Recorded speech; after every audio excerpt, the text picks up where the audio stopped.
podcast. Season 15. Yeah. No, probably not.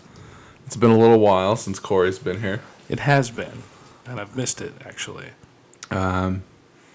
We are going live again. On the Facebook. On the Facebook. We're going live. We're live, and We're going to commentary the new flick. that's what I was going to say. Yeah.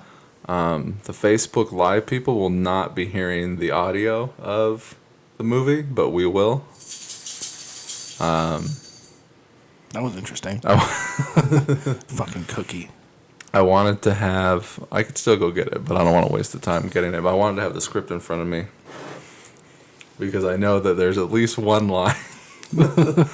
On top of that, not only are we watching the movie, the version of the movie that we're watching is actually the premiere audio. The movie premiere audio.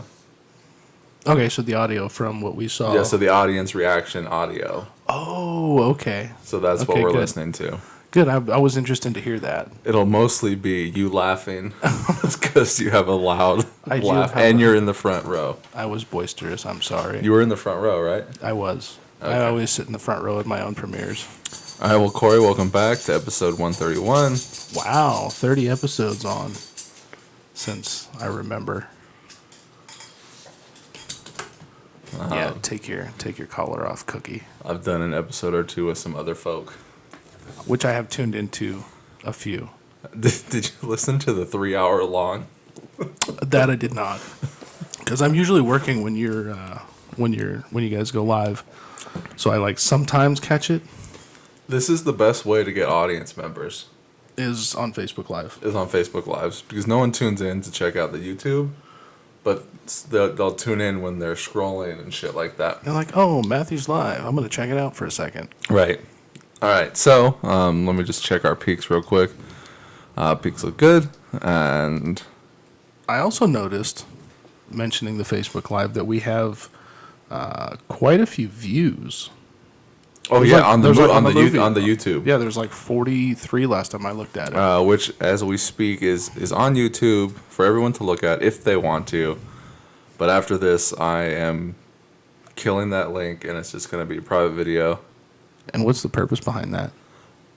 Because there are certain film festivals that want to be the first. Exclusive. Yes. So they're like, this will be the first viewing of your movie, and that includes internet options. So does it count that you just took it down? well, I mean, if they don't know, what they don't know, don't hurt them. That's right. If they look for it and don't find it, then fuck them. Because technically it's premiered for the Cast cast and the crew. family and friends. Right. And it's been on Facebook or on YouTube throughout January. It is actually, or not January, June. Wow. One of those J months. Time machine. One of those J months. J month. This actually is officially in July is going to be the real J month. I don't understand. It's a weed joke I don't understand. because it's legal on Radio on silence. radio silence. Your joke failed. It did, but I don't have an audience to laugh. so- July is No, they're legalizing marijuana on LOL. on July 1st For who? for recreational use. No, countrywide or Nevada? Nevada. Okay. Yeah, we finally jumped on the bandwagon. But I thought that passed.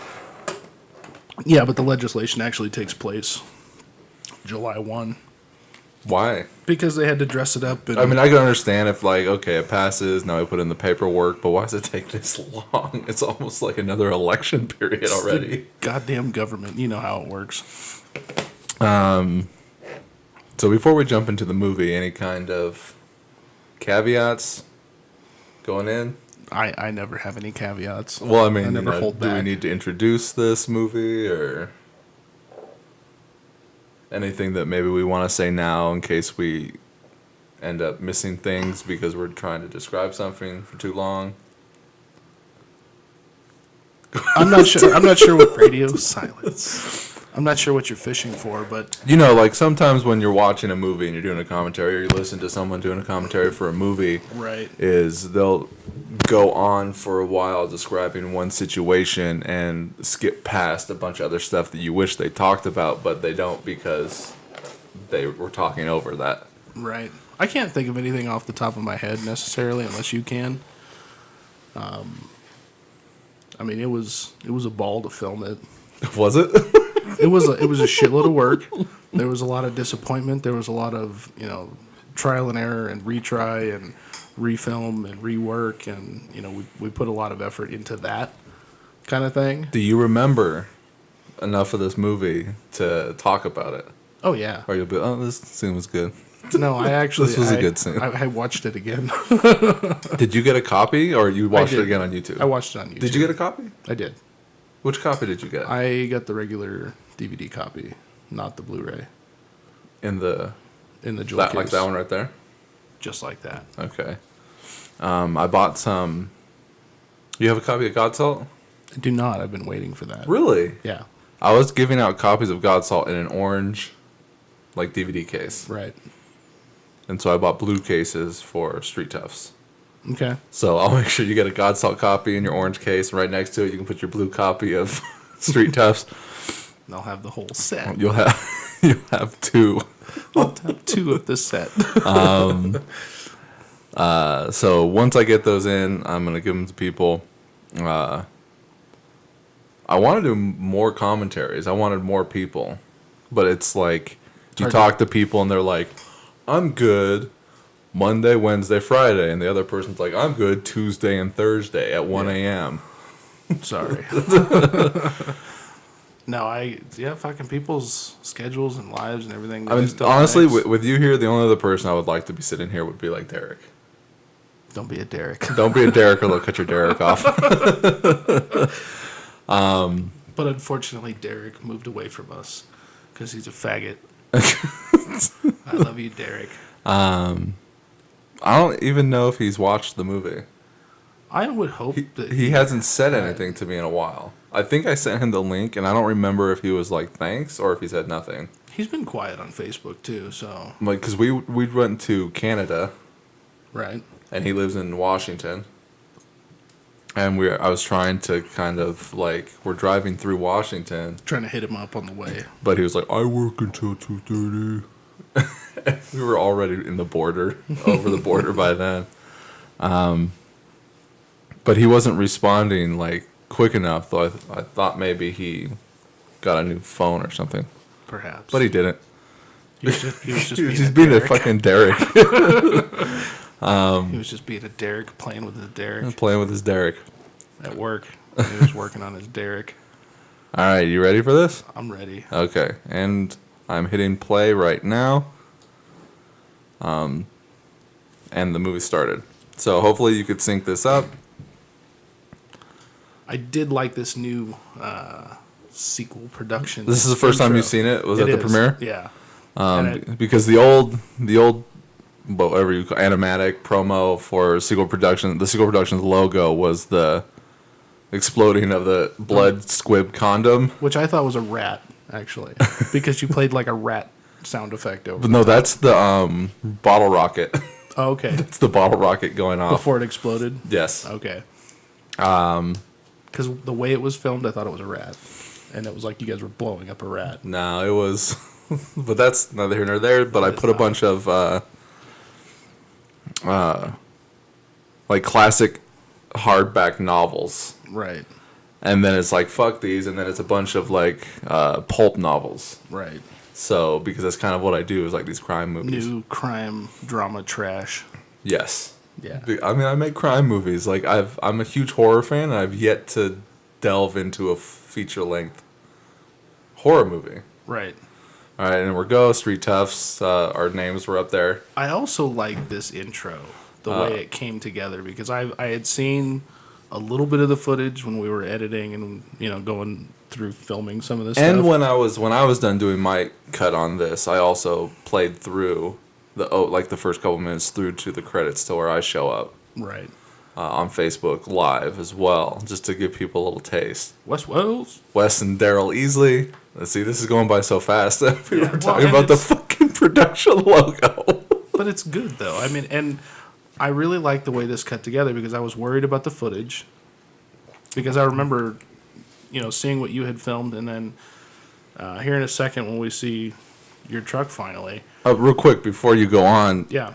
So that stuff driving through town and everything, I originally tried to take our camera and strap it to the top of the truck.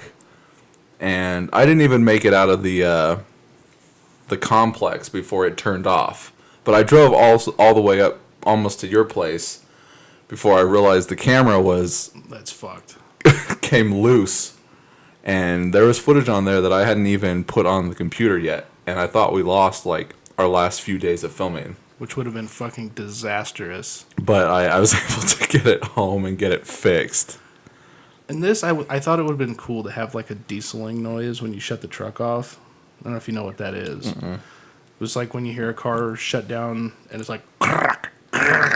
Sure. Like when it's shutting down, but it doesn't actually shut off until after the fact. Which is why it's nice to have a couple people to kind of go through it and sit with it for a while so you can think about things. Sure. Which is why every movie I look at of my own, I'm like, I would have done this. I would have done this. I could do this. I could do this. And you'll constantly, forever be spending... I mean, you could reshoot and re-edit the movie 1 billion times probably. Right. And still not get what you were actually thinking when you were making it or after the fact. So that shot right there, the camera kind of zooms in. It looks like it's zooming in on, like, the dirt where there's kind of some, like, dug up shit. But really it's supposed to be the glare from the motorcycle rear view mirror. Right. So that's not your motorcycle. That's not my motorcycle, which is no longer in existence, actually. Well, I mean, it exists somewhere. It got sold? Just no longer in my possession, yeah. Oh, he took it back. He sold still it. owes me money. He does. He sold it. Back to the dealership he bought it from. Really? Mm-hmm. Yeah, he moved back east. So he's gone. There's my brother Sam. And I missed him at the premiere. I would have liked him to be there. It would have been nice for Sam, but he lives in Vegas. Oh, did he move? Yeah. I didn't know that. And he's got a kid on the way. Attaboy. Being responsible. So I'll be an uncle again for the second time. He looks good as a biker. He plays the part well. He's one of the better acting jobs in this movie, but he's got some notches in his belt because I've been putting him in movies since he was a little kid. Yeah. Here's a couple different shacks. The final shack is because you got to assume that it's got 4 sides and all 4 sides look different. Right.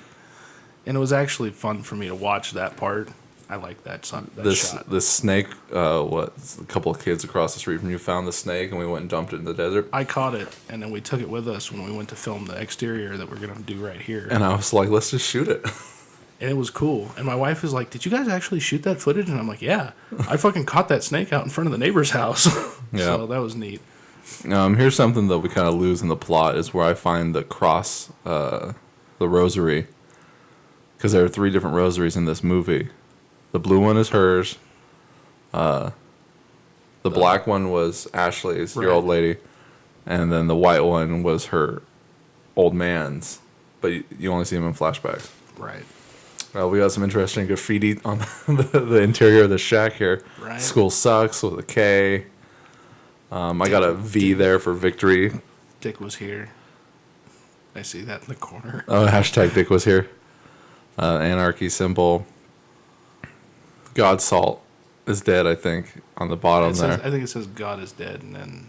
I think it says God Salt's dead. Maybe. This is rude.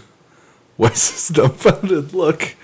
This is actually not the first time that we shot this. We tried to shoot this outside when we built the shack in your backyard. And it's funny because the outside footage is like super bright. Because there's no roof. Right. Here's the custom, what is that gun? It's 1911. 1911 Colt. We actually did quite a bit of work too from the factory look. On the gun. Yeah, and it was like a GI model CO2 like BB gun. Did we lose the Facebook feed? We lost the Facebook feed, but I'm going live again.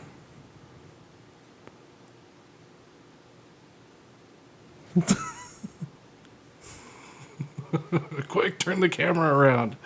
All right. Anyways, man, what a way to ruin the fucking commentary by Right, Facebook Live going fucking bullshit. Your connection is weak. Yeah, fuck your connection. This is Melody. And that got some good laughs. There it is. There's the laughs. Actually, my sound is like turned way down. That's why.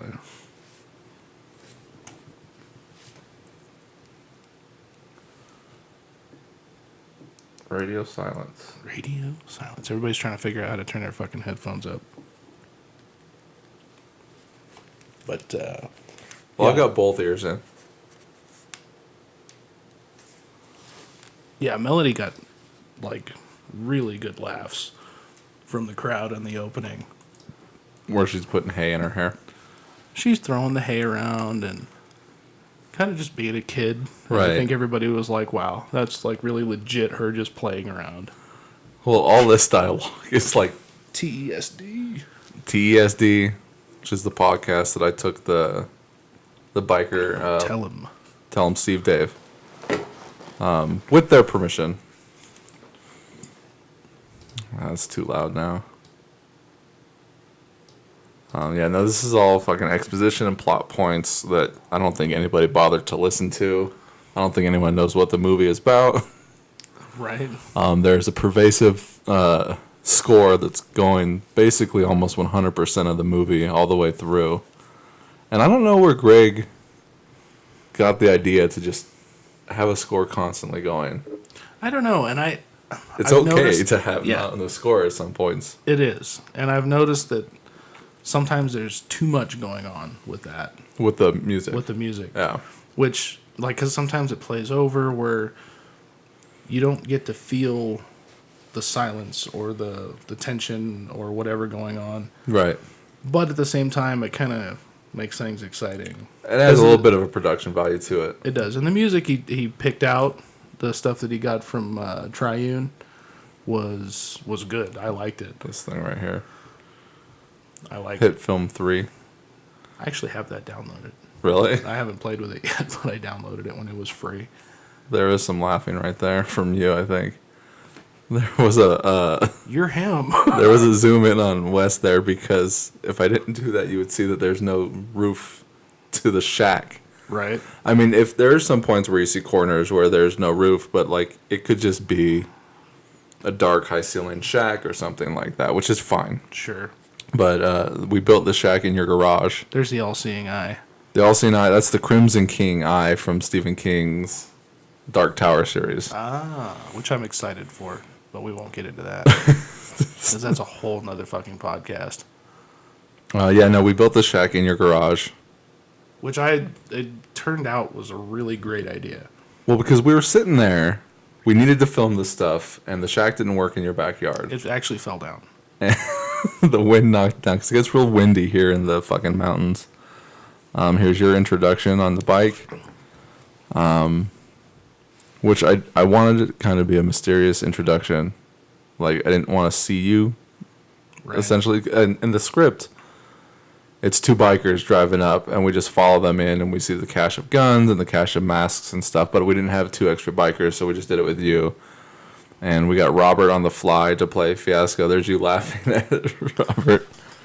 I was laughing at Robert's singing of the Four Color Demons tune there. And I actually got some comments from my dad About Robert? about Robert. And he's like, because Robert showed up late. Right, and this after is the next fact. to, in between you and your dad, right? He sat right between me and my dad. And we're in the front row. And my dad's like, looking at Robert. He's like, who the fuck is this guy? Just kind of walks in. Doesn't even recognize I didn't him. recognize him either when he walked. I was like, who's this guy popping his head in the fucking room? Right? And he sits down. I was like, what the fuck? He's just going to chill. Okay. And I didn't recognize him until I got up and did the Q&A at the end. Right. I didn't like that piece of footage Which one? where Eric? Eric is you know with the torch, because you can see he's not torching anything. He's not torching anything, but oh well. But and I would have liked to make it look like he was, Right. but Well, he's moving in to torch something. hindsight, You couldn't really torch anything, though. no. All this stuff right here, Greg cut out of his cut. Like all of the... The drink scene. Yeah. But it's yeah. essential because at the end he takes the spoon and Yeah. you know, spoiler alert, Does the thing. pulls his eye out. But yeah, no, Greg took out all of the fucking absinthe stuff. Right. And I actually thought the way you cut it back in, where it was kind of choppy, where it like kind of hurried through it a little bit, because it was really, I understand that it's like was you're really watching this lazy guy and do all boring. this, right? yeah. And this is the first day of filming for almost everybody here. Almost. Well, for your dad. And he's wearing that hat out. And I didn't feel like telling him to take it off, and I don't know why. I should have, but because he doesn't wear a hat anymore through the rest of the movie. Right. And he's got the orange gun, which is supposed to be a toy gun. And he is the president of this biker club. 2? No, and watching my dad play this part was actually very entertaining for me. Really? Because he's not really this kind of guy. Like, not really angry, doesn't really raise his voice. Right, and you remember how hard it was to get him to act. It was, because it was hard to get him to cut loose. Right. Because that's not how he gets mad. When he gets mad in real life, you know, when I was growing up as a kid, he's quiet. Really? He lowers his voice. I missed that on the premiere. I don't know what I was doing. Fucking Rafi. Rafi, who wasn't at the premiere. Did you miss Rafi at the premiere? I love Rafi's energy when we were filming. His go get him He attitude. was like, I want to do whatever it takes to be in this movie. But he didn't take direction well. He did not. I think And not because he was like pushing back, but just because he didn't. he wasn't he wasn't necessarily listening. yeah. Or he wasn't like understanding what I was saying.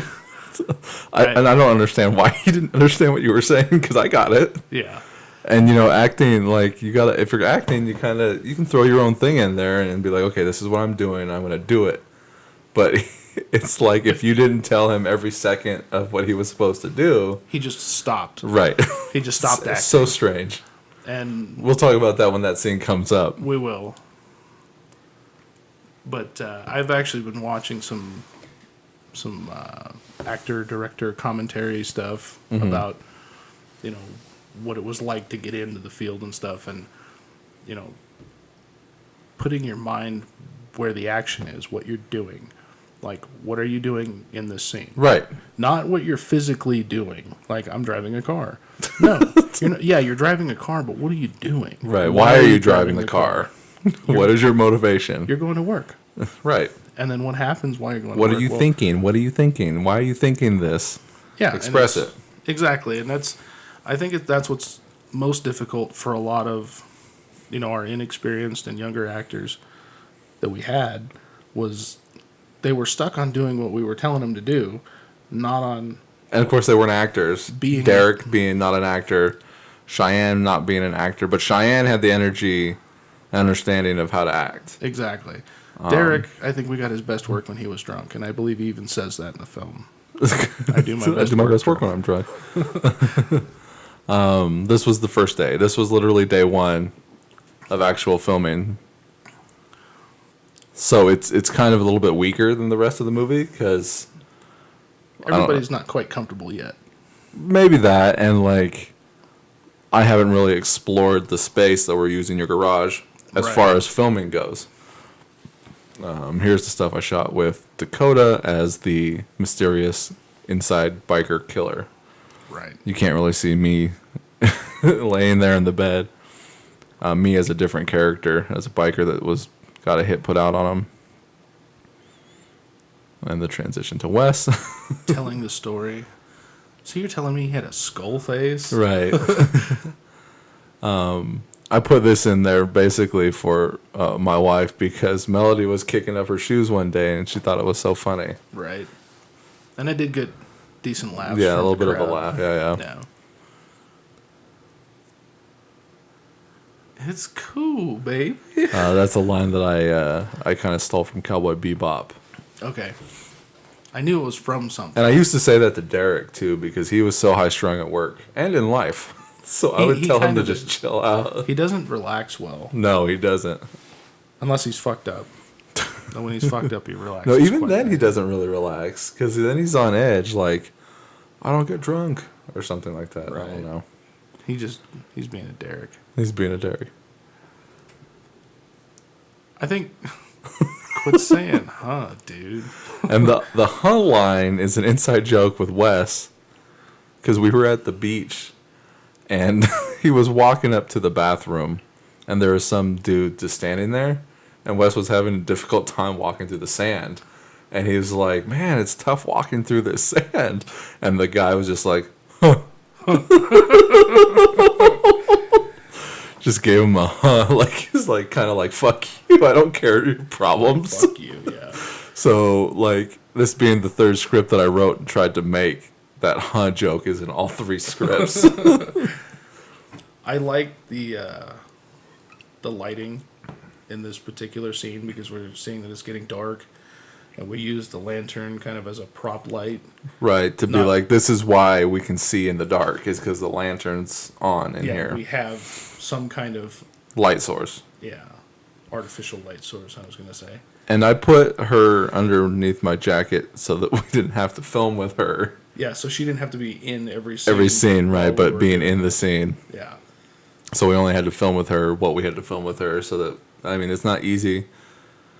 Like, if we had like 5 other people working on this movie, we could have a child wrangler, but really it was just you, me, and Wes, and Derek, and then the kid. Exactly. So we didn't have someone to be like, okay, take care of the kid, and we weren't filming, all day long. So we just like, let's get her stuff done and out of the way, and if she's not in the scene, we'll film around her. Right. And to comply with child labor laws, she only had to work. Technically, for, she like, didn't get 4 paid, hours. so she wasn't working. She was Right, just hanging out. Just regular slavery.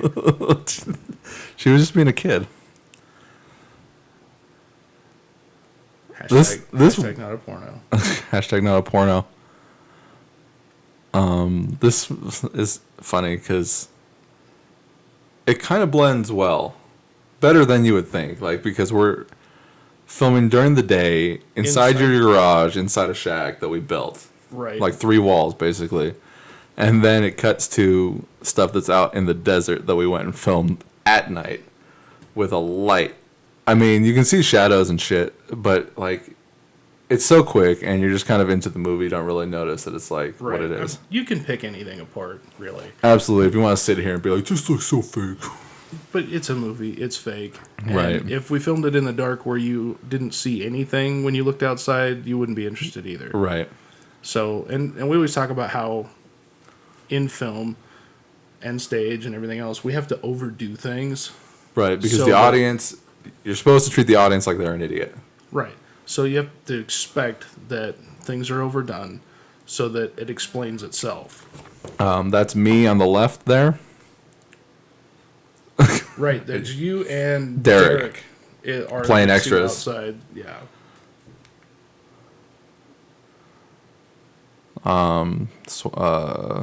Pentagram on the wall says weed. Weed tagged his name in there. Originally, it said weed was here. Is it blocked by the... It's blocked by the bed that we put in the corner. Is that on the soundtrack? Sounds like... Or is that the movie? Yeah, it's on the soundtrack. I believe that that's actually someone opening A Rice a Krispie Rice treat? Krispie treat, and I believe it was me. God damn it. So I'm sorry. It could be. But anyone straw. who listens to this is never going to hear that audio. Only you and I will be hearing the audio. Right. The laugh. There's a laugh there for my... we could have gotten a free charger line. Right. Sam is really good in this movie. I enjoyed his presence. I mean, when we were filming, working with Sam was like, to me, he was the A-lister Oh, on absolutely. set. Because Absolutely. now, this part was funny. When you have the guys rush in and they have Rudy in the corner. This was also during the day in the garage, in the Right. shack. And me and Derek are playing 2 other fucking extras. Exactly. So we really had, because we had such a hard time getting extras for this thing, we had the guy across the street from my house. Your neighbor. I was like, hey, dude, we need like an extra guy to kind of fill this scene out a little What's bit. that guy's name?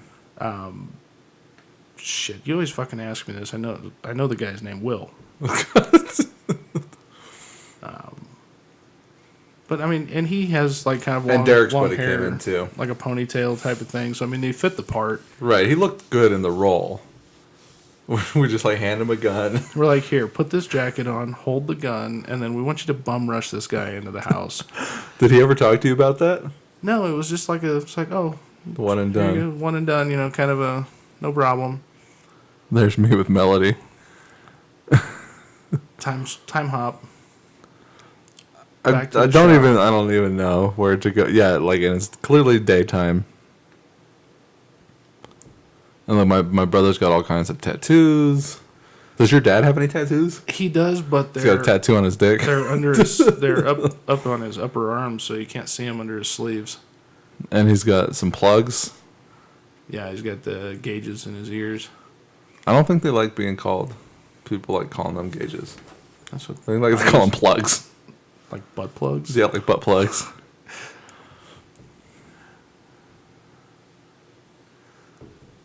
But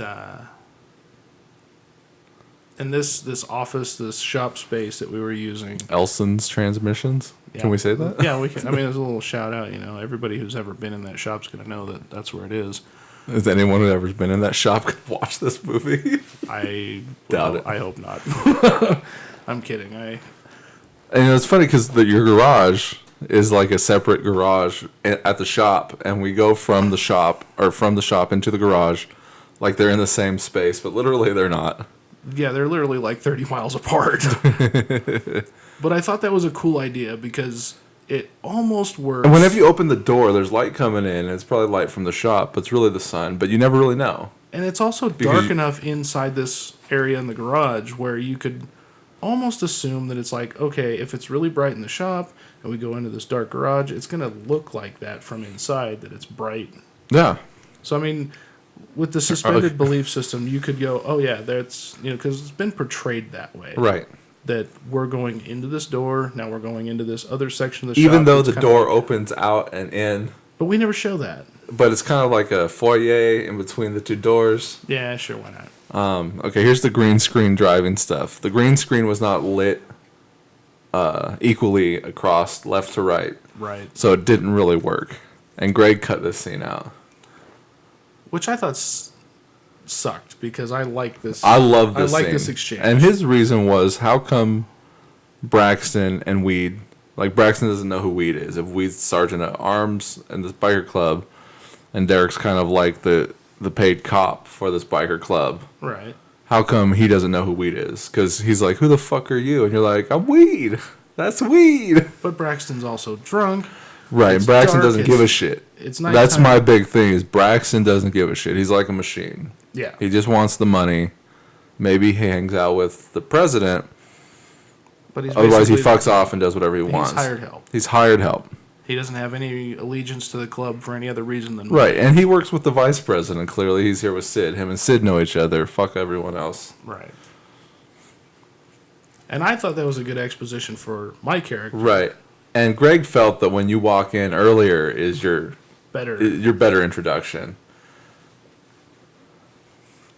Now on making the Melody laughter. on making Melody cry. Making Melody cry, all you have to do is put on like a mask, a scary mask, or maybe even a regular mask, and she would cry. And you I put on the chose- skull mask. Yeah. Which was fucked up because it like made her cry. But that's what we wanted. Right. I mean, you got to do what you got to do. It's not like I was beating her or something Right. like that. I knew she would cry, and then she also eats apples on command. She'd pretty much eat anything on command And it because was she likes snacks. what I really liked was I think it was earlier when we see Melody sitting with you. She comes She up, she's looks like, in apple? Your, she looks in your bag. She's like, apples? And that also got good laughs. I'm like, go away. You're like, stop it. If you watch me walk out of the shack right there, you can see the framing behind me where there is no wall. Oh, taking a piss. Don't zip up your dick. Better hide in the bushes. Because I see the bikers. That's me on the left. Derek and Sam. I don't know why we have Sam there with a mask on, because then we have him without a mask. Like, he's obviously supposed to be playing a different biker, but we never follow up with it. Or do we, when we kill the 2 other bikers later on? We needed But he more looks bodies. just like Sam. Yeah, I mean, at least Derek puts on a suit and changes up. right. And Sam has the Desert Eagle? Does he have the Desert Eagle? I I know you get the Desert Eagle right end up here. with it. Your mom sees in the dark. People like that. They laughed. And this was kind of fun to shoot too, because this was actually one of. This was the late night when we. This is last night. We almost went out got to the shot desert. at, when we almost got shot at. Right. There was some kind of pit graduation party going on. Yeah, and it was legitimately dangerous, I think, for us. Because people, I don't know why people think it's like, if they're out getting drunk somewhere, do they really need to have guns around? I honestly, I'm a gun person, and I think that's the worst idea. Like, when I go out and shoot, I don't take the booze. Or do you really not? I really don't take Okay. alcohol with me. Like, I mean, probably for the best. I have friends that do it. To get but drunk it's- and shoot. Yeah, but it carries the same kind of penalty as drinking and driving. Sure. So I don't do it. Drinking and doing dangerous things. Yeah, drinking Essentially and- just drinking. You can still not even having driving or fucking. I hear somebody cracking open a Coke. No. That's probably you too. Probably. I ran out of beer, actually. But your dad brought the beer. Yeah. I thought. Did I talk to you about that? No, I had to talk to somebody else about that. Nah, I don't remember.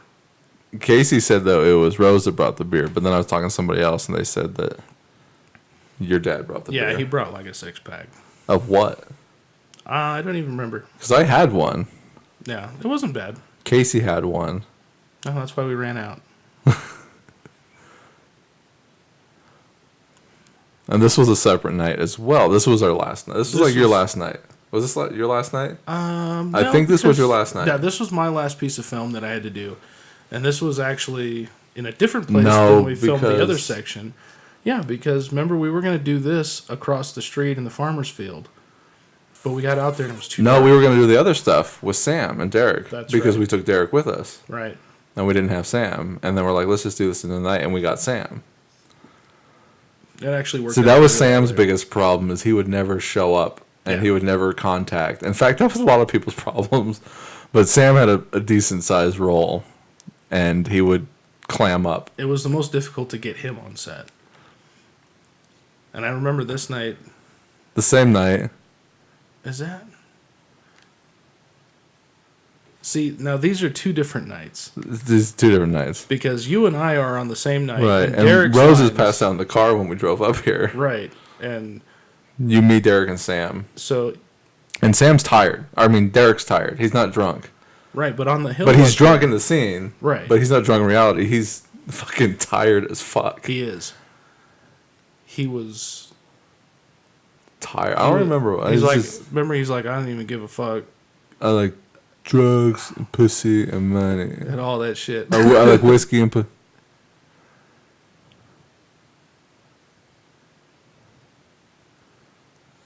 Whiskey, pussy, and money and all that shit. But This is where you and I kill the other the 2 bikers, which is. Oh, and Sam trips and falls right here. Legitimately. Yeah, okay, so yeah, that's where we kill Derek and Sam. But my brother fucking fell, and I thought it was Tripped, hilarious. yeah. And Greg cut that out, but I wanted to leave that in, so I put it back See, in. and I thought it worked kind of well because it's like that adds kind of a piece of realism. Which I love. Like, I love the realism fuck ups. if you're gonna run away from As long as you're something- not out of character, I love it. right, and if you can land whatever it is on in character and not lose it, Or it can look like you're in character, right, where you're not like, oh fuck, cut. yeah.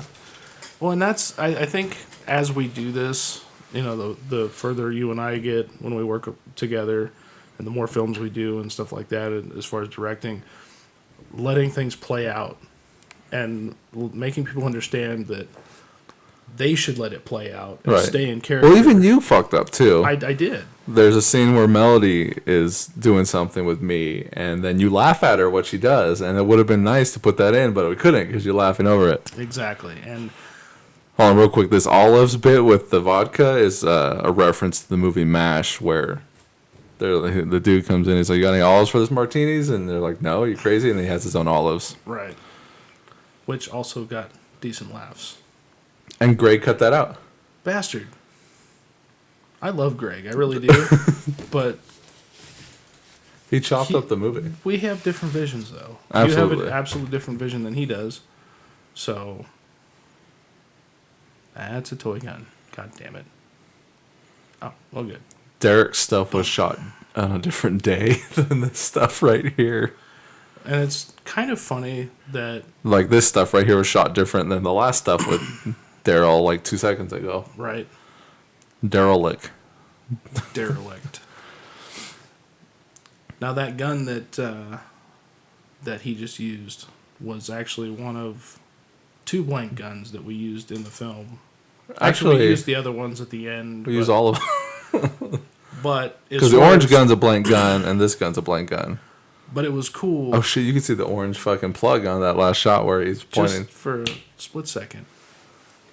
And we were trying to be mindful of that, and I kept telling him while we were shooting this stuff. Well, like this, I've cropped out because you see it. Yeah. Because Greg never took care of it. So I cropped it all out when I went and did my edit. Right. And then the kids in the back, those were some high school kids. High school teenagers. That, They're the only extras we could ever get. yeah. All right, here's Cheyenne with Ashley and Genesis playing the gay ship prostitutes. And Derek's just trying to get the fuck out of He's there. just like, I just want to go bang hookers. He's like, boink, boink, boink. Hot dog hallway. I'm like, take a selfie, fucking, Right. like, hump her. And right here, I was like, I want her to pull you in, and then you're like, what the fuck? Like, what the fuck is going on over here? And this is where we really see what Braxton's all about. He's like, yep, just about the money. Well, I think you lose some of those jokes, too, where he's just like, because Derek's quiet.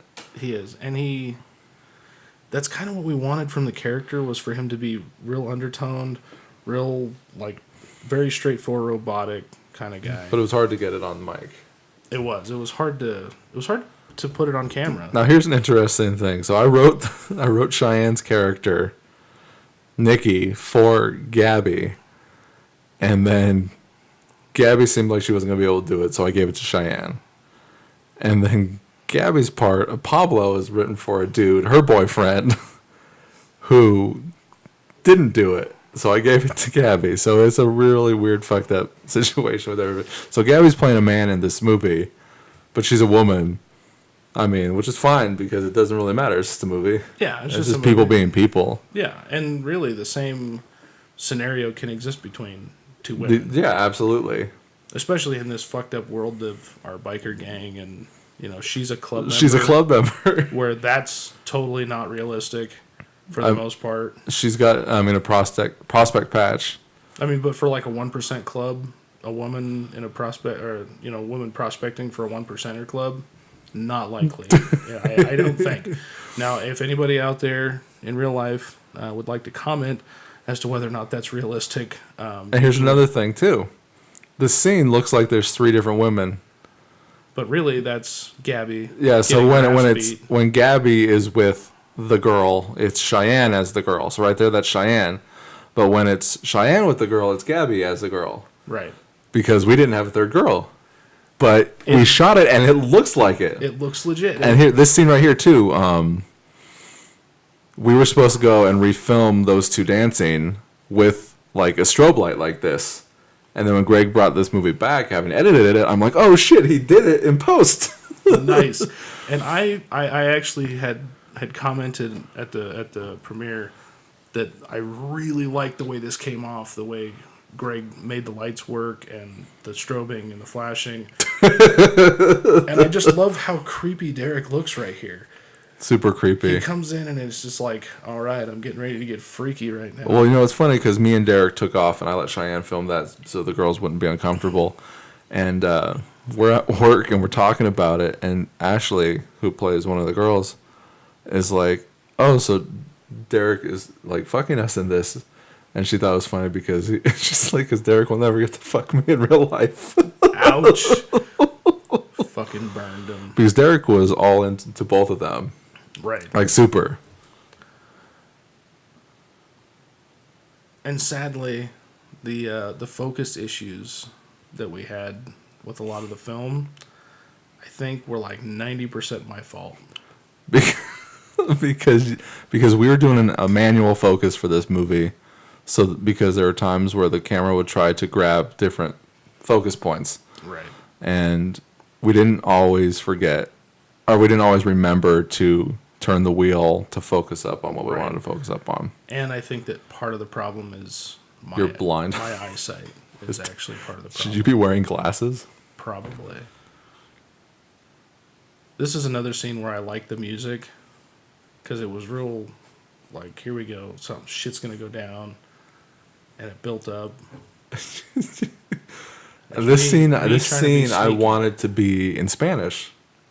And, you know, I wish we had taken more time. Derek was in a hurry on this day, I think. Derek wasn't even with us. No, not Derek. I meant Dakota. Dakota was in a hurry on this day, and he had till a certain time to get out of there. And we were trying to do all this shit in a short period of time. And the scene was originally written... Well, fuck, the movie was originally written where the prospects were a bunch of Mexicans. Prospects were Mexican, so the biker gang was predominantly Mexican. Right. Other than the main characters that we had. And this exchange that's about because to happen... I know a bunch of Mexicans. Not for any kind of racial reasons, but because I know a bunch of Mexicans, and I thought I could get a bunch of Mexicans to film. Right. And that would have been really cool to have that because... Right, there's supposed to be like 4 or 5 guys here that you were supposed to have a big old fight with. Exactly, and we end up having a fight. And you were going to be able to speak Spanish to these guys. Right, because if we had like... And then I wasn't able to get them, so I was like, well, let's just have Dakota and Corey, 2 white guys, talk Spanish to each other, and then I'll subtitle it. Right. And it would have been hilarious. It would have been so funny. It'd been like, why are they speaking Spanish? Like, they're obviously white.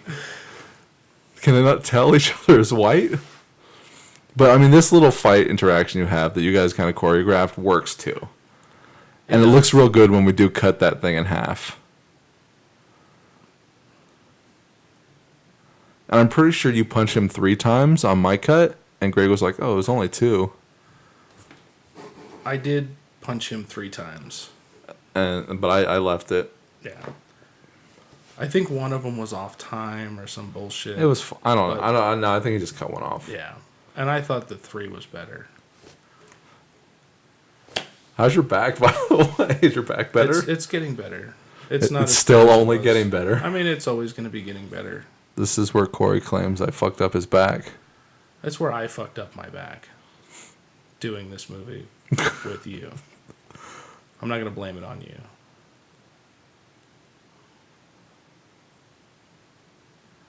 I feel like I'm doing like an Elvis thing when I'm talking to her. Do you? I don't know. For a second. Who's laughing? Someone just laughed. I don't know. It wasn't me. I like the shot. The shot's good. The shot is awesome. The problem was we had to do it 4 fucking times, and you are a fat ass on the back of the bike. I weigh a little bit. There's your house right there. Sure. Across the street. And it's funny. Bye.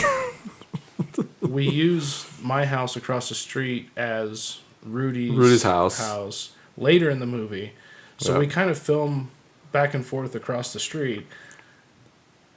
Look, people laugh at my joke. Awesome. Scabs. I remember this little exchange was hard for me to try to be chill. So what did you want to do? I don't know. It was just not be chill. It was. You want to be angry? No, because I didn't necessarily think it's real easy to kind of be angry. And that's the easiest emotion for actors to put on is just be angry, because everybody knows like, what fuck you. Everybody knows what angry feels like. Right, and it's easy to yell. And it's easy to recreate anger. Unless you're like your dad. Unless you're Wes. That was a test. People laughed at that too. I really like it when people laugh at my jokes. Because this isn't a funny movie, but there are jokes in it. There are funny stuff. And we've talked about this before. It's difficult to write funny. Straight funny. Straight funny. A comedy where it's all jokes. Right. But making a situation available to be funny Right.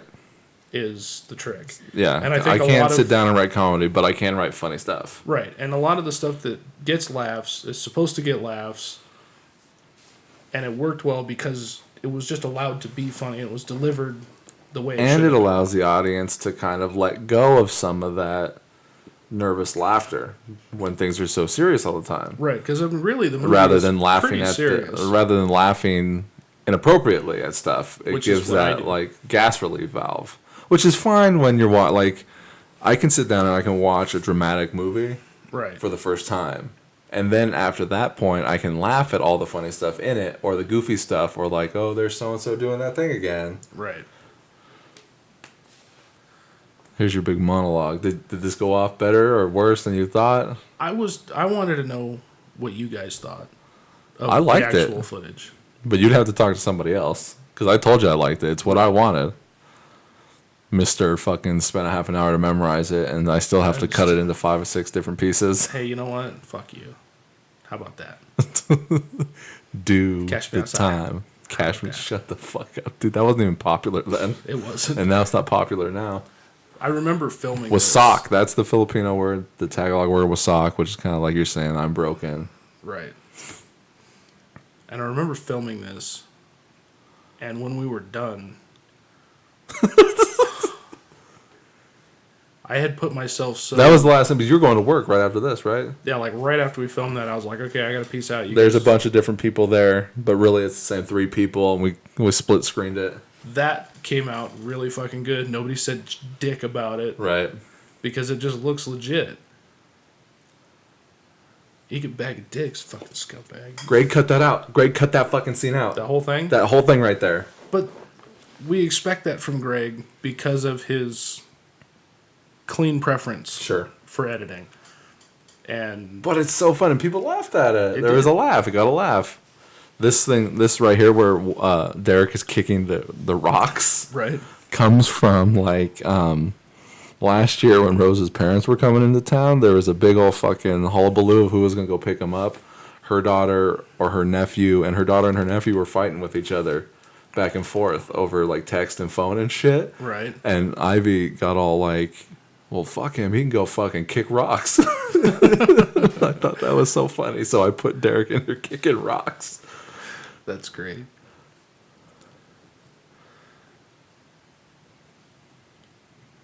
The radio scene was a cool idea. People seem to like it. It got a reaction. Like, I mean, even if it was like a laugh, I think it was you that laughed at it, but I think you laughed at it because you got it. You understood it. Right. You like, oh, yeah, that's him on the radio. And it was a cool idea to expand our space in the scene without having to have that. Right. Like, that person didn't have to be there. And we did a lot of that throughout the entire film by stretching our resources that we did have, like, you know, in the scene where we see all the bikers behind The bikers and the third girl, exactly the hostage. the hostage. And that worked so well that we Thank continued- God we people are wearing continued- masks in this movie. Well, that we continued doing it, where we're splitting Telephone pole. things and using our resources at least to the best of our ability. Because really, resources were in super short supply. Yes. Like, Bring I'm the whole surprised movie. that we got anything. Yeah, You know I what? Trying to make a movie began with not having enough people because we were trying to make night moves and we needed a lead female and we never got one. And that was my biggest problem with John is because I thought he was going to bring in resources that we didn't have access to. And he didn't really bring any resources into the movie that I couldn't have got on my own. Right. Now this torture scene was fun for me to watch because You filmed it. I did film it. And there's Derek eating the apples that I eat in the movie. I don't get to see you act very often because you purposefully write yourself out of your movies. Right. But I'm the lead in this movie. Yeah, and without choice, basically. Right. Which is fine. And it was like, okay, fuck it. I'll be in the movie because I have to. I can't find another lead. Right. Let's Essentially, just do this it being the way. third script that I wrote, it's like I can only write a movie for people who I can count on. Me, you, a couple other people. And even that was difficult. Yes, and even that was difficult. Here comes Rafi. This is the scene that we were talking about earlier. Where I have to... I believe I called him a fucking dumbass. I don't think you called, like, I didn't... not to his face or anything. I thought I said something on set that was a little rude. No, you were getting short with him. I was getting short. And I felt bad because at this point I was directing. So you were trying to direct him to kind of... Be scary. like he's intimating that he's going to shock me with those. Right. And he would lift him up, and then he would set him back down. He would pick him up and he would strike him together and then send him back down. Because he was supposed to walk towards me like he's going to torture me, and then he Right. wouldn't do it. And we had to shoot that like 4 different times. And he still didn't do it. He And never he got the shot. still But didn't do it right. I was able to cut it in there the way it needed to be cut in there. And then this scene we had to shoot twice because we forgot to put the tape on her nose, her broken nose, the first time. Yeah, we missed. We forgot her makeup. The makeup thing. Yeah. And this lighter that we have in the movie, the Zippo, Right. it's too bad that we filmed this movie when we did, because then they actually, Came TSD out. came out with a 4-Color Demons Zippo lighter, which I do have now. But this one, like, because there's supposed to be a Japanese theme amongst these movies that I wrote. This one's got the least amount. Yeah. But that's like a Japanese demon on that Zippo. You know, by the way, she loved the movie. Cheyenne loved the movie. Did she? Yeah, because once it was all over and done with, she came over and sat next to me and was like, "Oh my god." Nice. You know, like, it was more fucked up than I thought it was going to be. And she loved the movie. It's hard for people who are working on a film like this when we're shooting out of sequence and we're skipping around day to day and we're skipping through the script. You don't even know what you're doing from day to day. Exactly. Like, You don't these are even my know lines. At what point you are in the universe. Like, where you are in the scheme of things. You're just doing what you're told to do and you're doing what's on the paper. And it's hard for people, you know, if they're not 100% And committed. hanging on to, like, the last 5 days you filmed. Exactly. Especially when, you know, we film one location, one 5 day. different scenes in one day at one location, split up then- between 5 different spots in the movie. Right. And then we go to a different location, you know, a week later, and it's supposed to be moments after. Moments what after, just- moments just before. occurred. Yeah. Flashback, flash forward. And it's hard for people who, and I'm not saying they're not committed, but it's hard for people who don't commit the universe to memory and to mind Right. so that they understand how Continuity. to put themselves back into the continuity and remember what they were before. Right. It's like, to you were carry pissed it. off when we filmed last week, so you gotta be pissed off when we start filming right now. Right. Oh, shit. And this scene, he kept throwing her these fucking PBRs, and I think she wasted like 3. I don't even think you were there for this day of I filming. was not there. He got you guys in the shop that day. And she kept fucking opening them up, and then wasn't ready to do the scene, so she kept like, we gotta do it again, we gotta do it again. So we wasted like 3 beers. Yeah. And she was fun to work with because she could, if you finally got her to give you what you wanted, it was good. It was good enough. I should say. Okay, there you go. Because none Sorry. of it, I love She was, but she was not watching right now, but she was watching. I love Gabby. She was fun to work with. She has a good personality, good attitude. It was just hard to keep her serious long enough to deliver the lines. Or to get into kind of character. But she's Right. not an actor. Like Derek, not an actor. Like Wes, not an actor. Like Exactly. Daryl, not an actor. And that's what's hard for people. Now, everybody got a good laugh out of our commentary after the premiere on this particular scene where Wes comes home, or Rudy, as it were, Right. comes home, which this is my house, This is your house. and he's That walking was in, Luis. and the cabinets are open, and the house is fucked up. You know, you walk around and there's literally shit everywhere. There's Derek playing another character. Bent fucking ratchet wrench. You know, the door's off the hinge. The house is just, it's just kind of Like disheveled. bikers went in and tore it up. There's me and there's Eric. And I remember Eric doing like upside down like shoulder push-ups. Yeah. He's To like, get- I want to look. I He's want like, to look. I gotta get pumped. I gotta get pumped before the scene. Can't even tell. No, can't even hardly see it. All right, here's Wes taking a piss in your bathroom. Right before. Cheyenne walks in. and kills him with your gun. Greg cut that out right there. The close up of her and her mask. He had like a different take. That's weird. There's blood coming out of his head. I love this scene. This is one of my favorite scenes of the movie. Now, in the continuity of this He one, cut out the flush. What? He cut out the flush, dude. I love the flush. I have his version of the movie, if you want to see it. I would like to see it just to see the difference. There's a lot of plot stuff that kind of gets lost because she gets Rudy's phone and kind of sets him and Pablo up as being partners. And you know what? And honestly, like, a lot of the continuity changes because I'm not sure who has the money, when, and where, and who set up and who was part of what. Because when I was writing it, I think Rudy was part of it. And then when we started filming, I was thinking maybe Rudy wasn't. Right. So, I mean, the audience members out there can make up the movie as they want and just enjoy these characters hanging out and being who they are. Well, and it kind of comes across that way. And there's always going to be things that we put in. There's the film. famous line, Dick Sponge. Sponge. Varia's boyfriend loved that fucking He line. did, and he started actually using that. Like Calling her a Dick calling her a Sponge. dick sponge, yeah. But after the fact, Oh, she did the lip point. The Filipino That's right. pointing with the lips. and I know that there was, because we had a fair showing of Filipino personnel in the audience. There's a couple. There was no laughter, by the way. There wasn't. No. I could have swore that I heard something, but maybe it was me.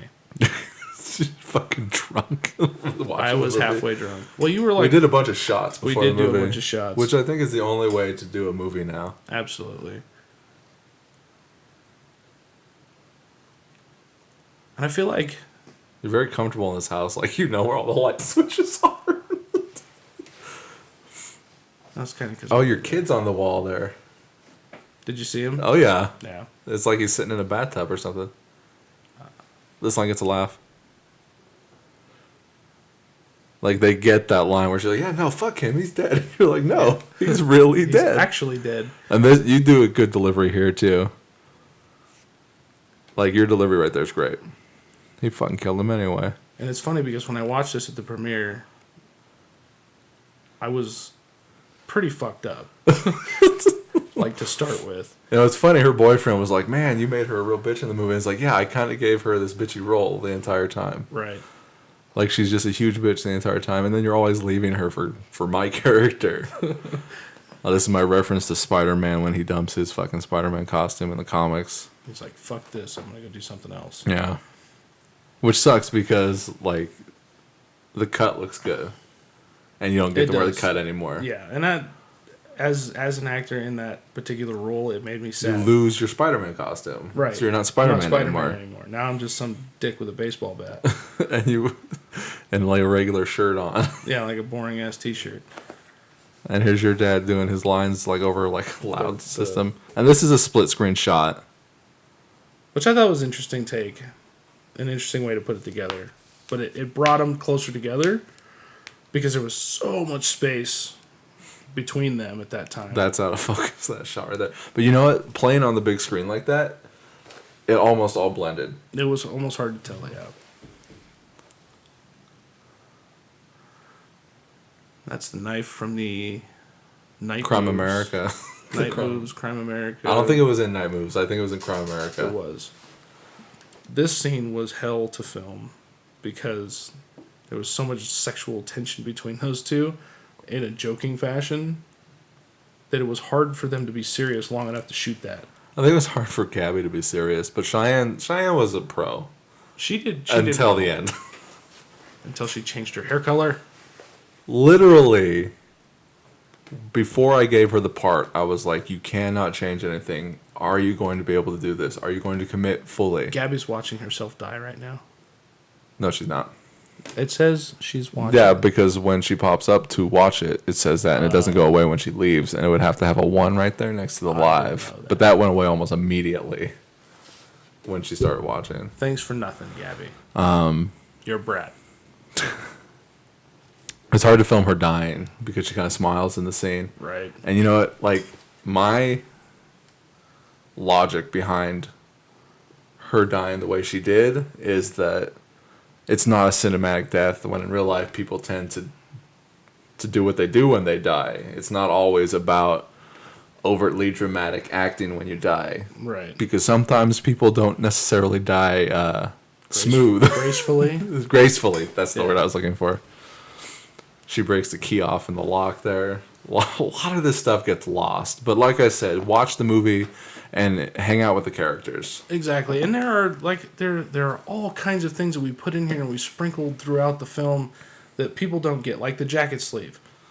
That was like a style thing at first. And Well, no, why I put that in was because in Crime America, when the character Nikki in that, I dressed that character up like one of my favorite DC comic book characters, Lobo, who has a leather jacket with one sleeve. Right. And Gabby, in the little bit of footage for Crime America that we shot, has the full-on Lobo costume.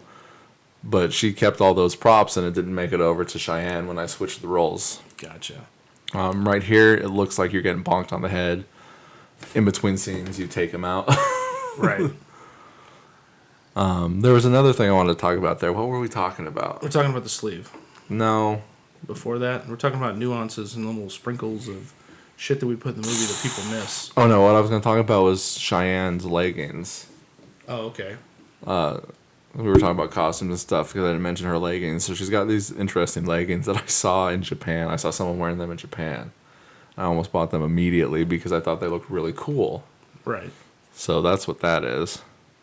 Tell us about directing this. This scene. was fucking murder for me to direct because to me, in a little fight like this, I kind of take the rein and we do our thing where we're scuffling. These two are just dancing around. I filmed them scuffle over the gun for like a solid 3 or 4 minutes. And they're just turning around. They're like dancing. And yeah, you could have played that. Like, I'd like to get the cut footage of that and then like make Some like, lights. a music like they're dancing. All right, this looks like Derek's going to come in and attack me.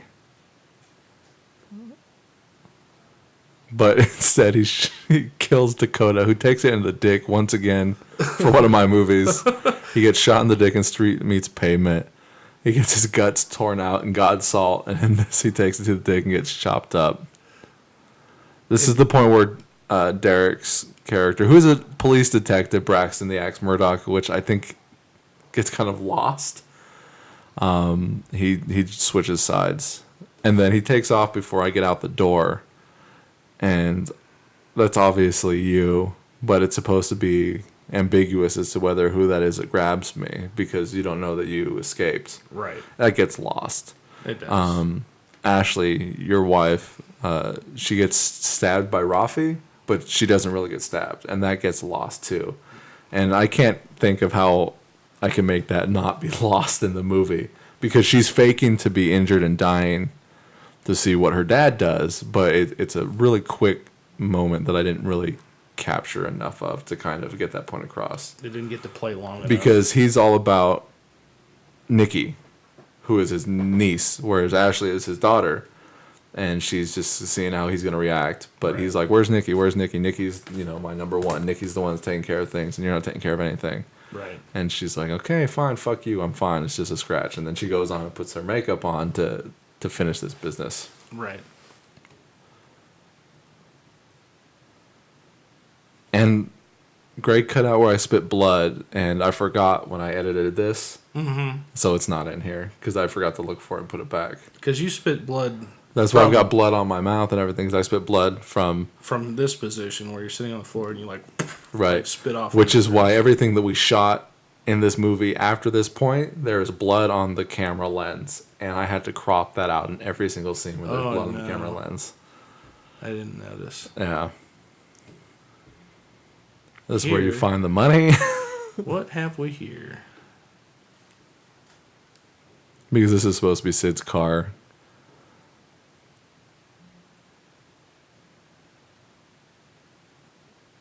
Because Nikki was supposed to be in this scene. But Cheyenne changed her hair color. Right. Like, literally, she had like maybe 1 or 2 days left to film. And Cheyenne changed her hair color. So we actually you had to rewrite the end of the movie. Oh, and it was such a good ending, too. I really wish we could have filmed that ending. I know it.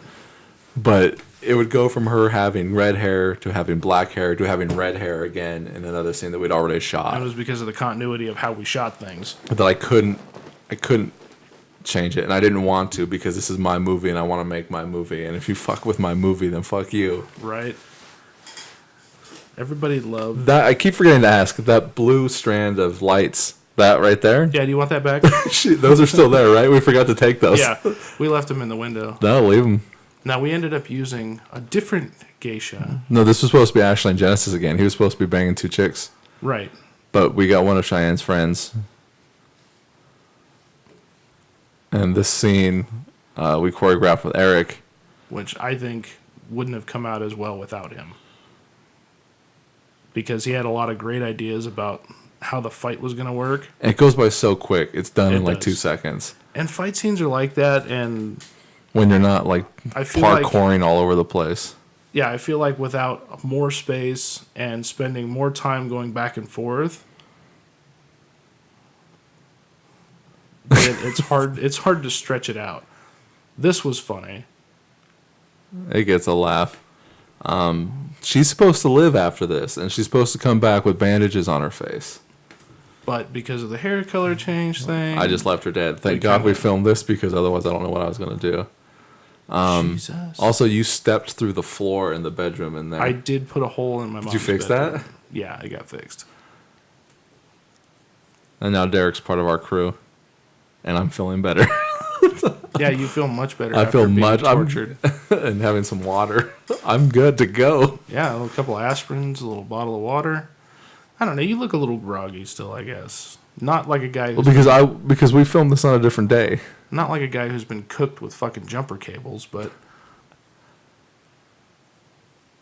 And the longer we took to film this movie, the less I was into filming this movie. well, we got to a point. And where, I'm just like, Corey, you take care of the rest of we it. got to a point where you were just fucking exhausted from all the work that we had put in. And those 3 gunmen right there are me. Because it was That- supposed to be Cheyenne. No. No. We want the money. That was my favorite line that you delivered the whole movie.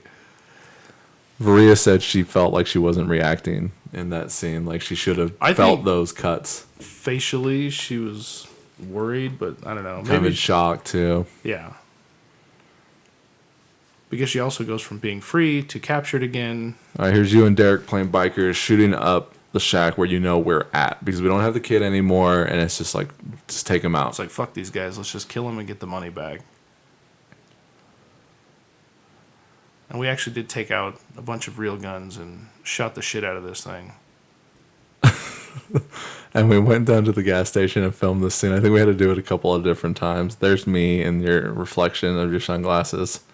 There's the Coke truck, which almost ruined our shot because we were filming without it there, and we had to go refilm it. Mm-hmm. Greg likes that scene, right? I I'm think sure. Greg liked that scene. There's the script. There's the script There right it there. is. This is before I lost my Oakleys. Oh, you lost those glasses? Yeah, those are my. No, those are cheap ones. Never mind. Look, she's got a couple band-aids where she got cut, and on her you fucking throw the money at her. That should be enough. This is the Gone with the Wind line. And this line is from Out of the Past. Which I don't feel like I delivered that line well, personally, but No, maybe it's I fine. did. It's fine. I don't know. And you're always going to be your own worst critic. So the more I watch it, the more I pick apart everything I did. Another thing here, he's got a giant skull, like glass, right here on the edge of his desk. And it's full of blood and like fingers and eyeballs and ears and shit. It's right there behind the microphone or the walkie-talkie. Right. And this is where he tells his version of the story that you told and Wes told Skullface earlier. killer, yeah. But he tells the real version of it.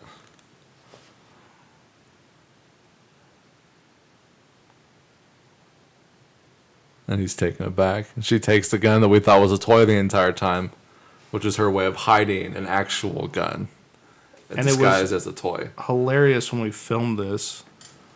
This guy right here, he was pretty popular in this movie. He I was. guess my little Luis Alcantar, I guess he loved his scenes. Like, he lost it when he came on. And he fucks up his line here. Because he says the good one in the middle of his monologue, which isn't where it was. He makes it sound like he's talking about her ex-husband, her dead husband, as being the good one. Which is why I wanted my script, but he's talking about something else being the good one. Okay. You fucked up? You fucked up? That was my favorite thing that he says. And I like this when she stares at the flame and then just looks up at him. And just, I don't know, you get a good feeling. And there's the God Salt it? book. Right? I missed that, actually. What? When I was watching it last week. You missed seeing the book? I missed seeing the book. I didn't put that together. I wish I would have done another pan in. And look, I love this where he does this, and then he steps back, and he just watches. He's just He's just so fucking deadpan, which works really well for him. Right there, I guess Luis lost it. Yeah, he's so deadpan. He's not an actor in any way, shape, or form. He doesn't have any accent, which is what we were going for. Right. But he's from back east, and he's is. got no accent. We kind of wanted it a little thicker, but he lives out here now, and they tend to lose the accent. Don't fuck up again. You fucked up? That was about as close as we got to any kind of accent as when he said, "You fucked up. You fucked up." we fucked up. gotta get him back to do something else. It would be fun to see him again, and he actually had fun. And I think if we could get him to loosen up a little bit and like play on the accent thing a little bit. This was after we had finished shooting the shit out of the shack. And I was just like, let's film us tearing it apart. That's you kicking in a door. I guess you've always wanted to do that. I've always wanted to do that. That's you and Derek. Being a Derek. Being a Derek. Like, what the And that's us killing a bunch of bikers. You can see your fucking fence. This is really me shooting me. That was a good one. Some of the squibs came off nicely. Some of the ones through the shirt, the head ones came off pretty good. I liked. There's a rainbow. It was raining. This was also one of the last days that we filmed. Yeah, this was towards the very end. Because we were doing that squib stuff was one of the last days too. Right. Now, in the moonshine bottle, we now have gasoline. For those of you couldn't playing light the home couldn't version. light up like moonshine. You could could light up You could, moonshine. but we used gasoline because it was more flammable. Did we put gasoline? Oh, we did put gasoline did. in that. What are you gonna do? That's my signature in every movie. What are you gonna do? And that's supposed to be money that we're lighting on fire, but it was like a bunch of magazines or something. Yeah. And the big reveal. Who Clint. See, look, my face has got bruises on it, my chin. I'm wearing my wedding ring. You're wearing your wedding ring in this movie. Why not? FBI. There's my tattoo. People laughed at the close-ups. I liked it because it gave it kind of the... It was a very like the 70s kind of feel. Yeah, the 70s crime flick feeling. Originally in the ending, like we talked about having Cheyenne drive into the shack and tear the shack down with like a truck. Right. And then we light the money on fire and she freaks out and is trying to put the fire out with her hands and get the money out and her hands are on fire and she's just screaming, and that's how the movie would have ended, with us walking away Right. while she's trying to save the money.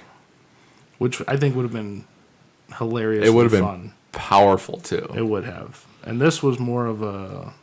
What else are we going to do? Yeah, like we ran out of ideas, so this is how the movie ends. Right. But it was fun. It's good. I mean, And like, it came out. I always hate to say this, but it came out a lot better than I thought it was going to. absolutely. Because I was really And worried. I didn't want anyone to watch the movie until they watched it as an audience, because I think everyone would be able to react with each other where they wouldn't normally react. Like, maybe this person wouldn't laugh, Right. but if they hear other people laughing, maybe they'll see the humor and start laughing too. Right. Feeding off the energy of the audience. Absolutely. And Tom Frank, the boss from back east. Yeah. But as it did come out as a lot better than I thought it would, I don't know, I just ended up feeling really good about it. Mm-hmm. Because of all the trouble we did have filming it throughout, and the setbacks and the changes and the rewrites and everything we had to go through. I was feeling like you were towards the end, like, let's either fucking just finish it, like, let's get it over with, or let's fucking quit doing it. Right. No, because I came to you when we were supposed to film day one is when I did that. Yeah. When we were supposed to film day one, when Gabby's boyfriend Ricardo was like, I can't do it. And Derek's like, I'm not going to be able to do it today. Right. And so I got pissed off and I went over to you and I'm like, either we're going to quit this right now or we're going to figure out how to fucking do this. Yeah. And I need you to fucking step up and be a man. You pussy. Which I didn't, but we did kind of buckle down and figure shit out. Oh shit, I spelt that wrong. What? Eslons Transmissions. Oh. Instead of Elsons. Great job, fuckface. Eslons. Yeah. It's okay, I forgot a couple of people in the credits as well. It's not the last time it'll ever happen. No, it'll be the last time. I'm going to make sure I get it right. You going to get the next one right? I'm going to get them all right from now on. Good. Here's our post-credit scene coming up. The thing now. Post-credit scenes are the thing. I guess. Well, no, I had a post-credit scene. I think you not in Godsolved, but in Street Meets Pavement had one. You did. But Godsolved didn't have one because that one was kind of summed up. Or either I forgot what I wanted to do. What do you call a bear with no teeth? And her, like, Ashley's accent. Eastern accent. Back east. Like East Coast accent. That's what I should have been like, hey, Tom, better. listen to this. Like, we should have told him, we want thick as fuck back east accent. And here's Robert. He got to see this. When we were doing this scene, Robert had like porn pictures on his phone. Bringing up pictures of like naked chicks on his phone to and show. And these were like not like internet pictures. These were pictures he had saved to his phone. Yeah, I believe so. Like a weirdo. A fucking gummy bear, you dumb bitch. You dumb fucking bitch. And that's something we came up with while we were waiting for you to show up so we can get in and film. Right. We were just bullshitting. I do remember that. Well, that's the movie. And it was, like I said, it was super fun to make. And, you know, we always say that, oh, I wish we would have done this, or I wish we would have done that. I wish we could go back and refilm this. But really, other than the fact that I would have liked to had our ending that we had initially, where it was like a car chase and then crashing through the shack and then burn the money and the whole thing. Like, that was what I really wanted, and that would be the only thing. If I could go back in time and refilm something, it would be that, and the stuff that I filmed out of focus. Yeah. But other than that, I wouldn't necessarily want to change it for what it is, because it is the sum of our diligence and our hard work. And I am proud of it. I'm proud. Like, I was bummed. Oh, dude, it was so hard to be happy about it when we were done. It was so hard. And then when I'm I didn't edit it for a long time because I just didn't want to. I didn't want to look at anything, and I didn't want to do anything. And now, looking at that perspective, we know why a lot of movies can spend such a large amount of time in post-production. They don't want to do it anymore. They're like, we just fucking worked super hard on this. A lot of it was shitty, and we're not fucking happy with it. Well, usually hand it over to a different person to fucking edit it. Yeah, well, you see. But that changes the dynamic, you know? Yeah. So it's done. It's in the can. And like I said, I'm happy with it. Time to move on. I'm glad that we got it done, and it is the final product that it is. You know, yes, there are things I wish that it was, but it is what it is now. And I think it's good. Like, I wish that the green screen had worked out. Right. For that particular scene, because that would have been cool. It was really fun. I love filming green screen stuff. See, and I haven't because been part of because a you're successful not green screen. actually. Are you kidding? Godsaw was a successful green screen. It looked pretty okay. No, it was a successful green screen. Do you remember where we filmed that? Yeah, that was over at South Meadows. yeah, at South Meadows at Danny's parents' house. And that was successful as fuck. Was it? Oh yeah. Okay. But I love filming green screen stuff because like you just set up a camera. It's movie magic. And put in a microphone, and then like they're just talking. We're talking back and forth. I love watching the raw footage of the green screen stuff because you're static. Well, and it makes the control of the scene a lot easier. Like having the shack in my garage was total control. So the soundstage aspect of green screen. The problem with the shack stuff was not having another body in there. Yeah. And also not having enough room for another body in there. Like we didn't, because it's like I had to rely on Derek to film. Right.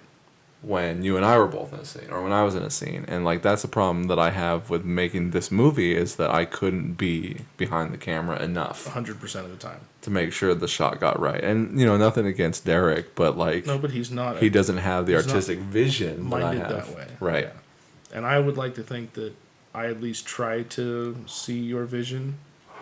Well, I mean, even if you didn't see my vision, you would still have an artistic perspective on a vision rather than like just pointing the camera in general and calling it a day. But it's because Derek doesn't think that way. Right, Derek thinks like a Derek. He's a Derek. And he thinks like a Derek. Walking around with his Derek in his hand. But I don't know. From that particular standpoint, I think it came out as good as it could for what we had. Well, Corey, I'm writing another one. I can't wait to see it. Radio silence. Like literally, I'm like 12 to 15 pages in. In process. I dig it. Like 12 to 15 pages I wrote today. Nice. I have the movie in my head and written down in notes. Well done. So this is going to get written and made, hopefully. Probably my last movie ever, which I said about like the last 3, including this one. Yeah, well, you're Derek. But like it's different when you make a movie and it doesn't go well. And it's like, I don't want to do this ever again. I don't want this to happen again. I don't want these problems to come up again. And you're watching it and you're editing it and it's like, it doesn't look as good. And I wish that I would have been editing this so I knew what I could reshoot or had to reshoot. But now we don't have Derek anymore, and fucking, you know, these people did this and that, and I don't ever want to see them ever again. Tell us how you really feel. And then, you know, you get burnt out. You don't want to see anybody anymore. You don't want to see these people. You don't want to spend time with anybody. You just want to fuck off and go hide in a fucking hole somewhere forever. Yeah. But and then you edit it and you put it together and it's not what you wanted or hoped it would be. But then it's something time else. passes and you show it to everybody and suddenly everyone's coming up to you and they're like, I want to be in another one. I want to do another one. And these are the people who fucked you over to begin with, or the people who said they didn't want to do another one. But they're like, oh, I loved it. It was great. It was way better than I thought it was going to be. Who came up and said they wanted to be in another one? Like Wes. Wes was like, I don't ever want to do this again. And he was like, oh, you know, I wouldn't mind, you know, doing like a small part in something else. Right. But, you know, and Cheyenne was like, oh, I want to do it again. I want to do it again. You know, and everyone's like, you know, let's do another one. When's the next one? My sister, Jessica, who was living somewhere else, was living in Colorado, was super bummed out that she couldn't be a part of this one because she was part of Godsalt and Street Meets Pavement. Yeah. So, you know, and she was like, I want to do one. I want to do another one. You know, everyone wants to do another one. So I'm writing another one, which I thought I wasn't going to do. Well, I'm glad that you're sticking with it because... But this new one that I'm writing's got something that this movie didn't have. And you know what's funny? It's because Night Moves had what I wanted, and I couldn't make Night Moves. Night Moves was solid. I still like that script. And if you quit making movies, I'll buy it from you. Not for sale. Were you even in that movie? You weren't even in that movie. I don't care. I'll kill you and I'll take it from you. I own the copyright. I'll kill the copyright and take I it. own the copyright for those 3 movies that I wrote. And Crime America was going to be fun because I put a lot of fun, interesting stuff into Crime America. That was another interesting script that I wish we could have made. And then I wrote Street Toughs, which was not necessarily a movie that I wanted to make. It kind of was. Like, it was something that I saw and I watched and I had an idea for that we won't go into here for various reasons. And I thought it was cool and I was like, oh, I would love to do this. I just didn't think it was going to be this soon. Right. You know what I'm talking about, right? Mm-hmm. Okay. And I knew that I would be limited in what I'd be able to do as far as doing something like that, which is why Street Toughs wasn't quite what I was hoping for when I originally had that idea. But the other idea behind it was to shrink the cast down to a bare minimum. To of who we can people. count on. Exactly. And then also to shrink locations down to What we had. reliable, consistent, and controllable locations that we had access to. Because Night Moves was proving to be a very large production cost. Each and movie got otherwise. smaller and smaller. It did. And that's why I am still in love with Night Moves. Well, look, And because I was thinking about Because this I because just love this that new movie that I'm writing has something that like Street Meets Pavement had, which Godsalt had, which Street Toughs does not have, okay. and it's got a piece of me in it. Street Toughs does not have anything of me in this movie. Like Okay. there's not like an emotional connection where I put me into this movie. Right. This was just me writing a movie. I have put me into this new script that I'm writing, and I've got a lot of cool shit in there. I'm excited. And to it's read going to it. be probably the most fucked up movie that I've written. I'm excited to read it. Because I always enjoy reading what you do. So I have every script you've ever given me. you've got a nice little I've got a little library of section on my library. scripts. That's why I texted you the other day. I was like, what would you like to do? And you didn't really give me what I was hoping you would give me. That's because I didn't know what you were fishing for. You always do that, though. Like, you have this idea in your head of what you want me to say or do, and then you ask me, you're like, hey, what about this? I want to do a Tom Cruise type part. I don't know what the fuck you're looking for. You know what I want? I want to be in front of the camera. Like you would, like if you were to be That's- like, it'd be cool if I could like get onto a bike and ride on a rainbow that takes me to another world. Something very specific that maybe you haven't ever seen. Is that what you were looking for? I was looking for something not like that specific, Like specific, you but want, like a specific like thing. I've never seen this done in a movie. If this character was like molested as a child, but like he got over it and he got like a sex change, like I was, and he, like something like that, like something way out in left field that's not. or very specific, not like, Right. oh, I would kind of like to play a character that you always write in your movies. Like I said, I didn't know what the fuck you were fishing for. Like there's and literally a there's crazy cool killer guy in my movie. there's a reason why. Like you're what the you writer. asked for is already in the movie, but Right. not for you. That's fine. That's why you write. But like there's room for like secondary supporting crazy cool characters. Like Street Toughs is an ensemble of like 5 or 6 different characters. So there's room in this movie for an ensemble of like 5 or 6 different characters.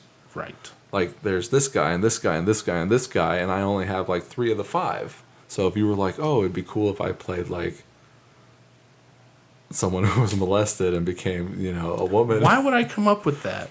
But it doesn't have to be that. I know. But it can be like, oh, it'd be cool if I was like a skater dude that works at Burger King, but like he moonlights as an ambulance driver and he accidentally gets involved in this, but like it ties back in because they end up going to eat at Burger King at one point, and he's like, oh, I work here, I can get free burgers for you guys.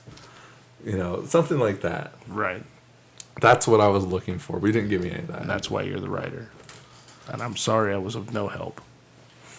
Yeah, but sometimes my head is somewhere else to where I'm kind of blocked off from different areas. But if that door is open for me, But we haven't had. I'm good at writing. We haven't had a thing like a brain sesh lately.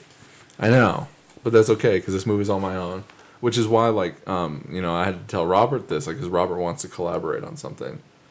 And I'm like, I'm not always free to sit down and collaborate with somebody and write something because I work and I spend time with my family and I do all these other things. So when I write, it's when it's like When it's convenient. 6 in the morning while I'm waiting for everyone to wake up. Right. Or when it's like, You're taking she's it doing down. something for this hour and I'm at home at my computer and I could write. Or I'm at work thinking about what I want to write and I jot my notes down, and when I find the time to write is when I write. I don't go Sit down and Saturday night, 4 p.m. to 7 p.m. is when I do all my writing. So, Robert, if you want to come over, we can sit down and collaborate on something. Right. And on top of that, I hate collaborating because I hate having to share credit with somebody. Or I hate having to, and not in an egotistical kind of way, but having to get to a point where it's like, okay, how much of this is mine and how much of this is yours? Well, and whose vision are you going to follow? Right. And I don't want to step on anyone else's toes, especially if I get an idea that someone doesn't like, which is what I hated about making Street Meets Pavement, is because there was 3 of us creatively involved.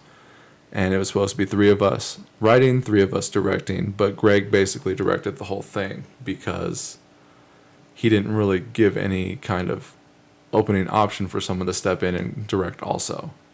He just grabbed the camera and told everyone what to do, rather than collaboratively, oh, we're all directing this together. Do you like this? Do you like this? Does this work for you? Do you have any ideas? He just kind of did everything. Sure. Which is why I took the sole credit on writing the script for that movie, even though it was the 3 of us' ideas, more so mine and Patrick's than Greg's. But it's a screenplay by me. That was my movie. I wrote that. I created that dialogue. And he was cutting out lines in my script before we even got to writing or got to making the movie because I was reading it and I'm like, what happened to that line that I put in? I'm like, oh, Greg fucking deleted that line off of my script. So, but that line ended up in the movie because I was like, that line's going in. And thus the creative struggle. Right, which is why I don't like collaborating. I understand. But I do love having someone give me ideas because I can, like, if someone gives me a seed that's an idea, Sure.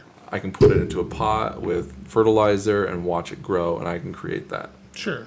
You don't need somebody to tell Like, you I'm what not to do with like it. I'm very good at general ideas, but I'm hard at putting in filler. I hate putting in filler because I can't think of like filler stuff. But the older I get, the easier it is to write. So, Oh, and there's more to life. and I don't know all the ideas. There are a lot of people who have a lot of ideas and they can't write. But I can take their idea and I can turn it into something. Right. Like Patrick's got a lot of good ideas, but his writing isn't so solid. Right. And I'm not saying that I write better than he does, because he's a good writer. Absolutely. But he has his head in a certain place, and I have my head in a certain place. So, like, which is why I rewrote Crime America, because I loved his section in the original Crime America that we did. And to be honest, I think that I wrote a better version of what he actually ended up doing in Crime America. Whether Patrick ever ends up listening to this, I don't know, but, like, it's true. Like, It's not an offense. It's more, I mean, it's creative difference. it is a creative difference. Anyways. And I've read some stuff that Patrick's written by himself, and I think that it's good. Like, in its own way, it's fucked up, but it's good. You know, so I don't look at people as better writers than other writers, or, you know, to me, it's not like that. People have different styles. If one person was better than everybody else, then only that person would make movies. You know, and that's another thing. Like, when we were going to work with John on Night Moves, Right. he's like, oh, I know a guy that's got what was that thing that flies? A drone. A drone with a camera. And it's like, I didn't write my movie with a shot with a drone with a camera on it. Right. Like, when we were at the premiere for this movie, the guy that was running the board and everything else like that, he's like, oh, we've got this crane or whatever. The boom crane, or the jib crane, or Right. whatever you want to call it. And it's I like, really want to use one of those. I one of don't these days, write scenes for that equipment. because you don't have it. Because I don't have it, I don't know how to use it. I write movies with what I have, what I know, and Right. and like, if it requires me to take my camera and fucking strap it to a football and throw it to somebody and they catch it to get the shot that I want, That would be a cool shot. that's what I'm gonna do, because that's what I know. Can we do that shot in the next movie? Probably Like, take not, the because it would cube, probably be take the like. cube and tape it to a football and throw it. It would probably make you dizzy as fuck. Well, I mean, the aerodynamics of that is Doesn't matter. It wouldn't probably work. It'd probably look straight up and go straight that way and too fast. But like I don't write movies with equipment thinking like, oh, I'm gonna have a cool crane shot or a cool helicopter shot. Like, if I want to do a helicopter shot, I know I don't have a helicopter, so we're gonna go and stand on the top of the fucking parking garage at Silver Legacy, And pretend we're and a I'm just gonna helicopter. sweep. Right. That's my shot. I don't need fancy equipment, because I don't think movies need to cost $200-300 million. The Screen Actors Guild thinks it does.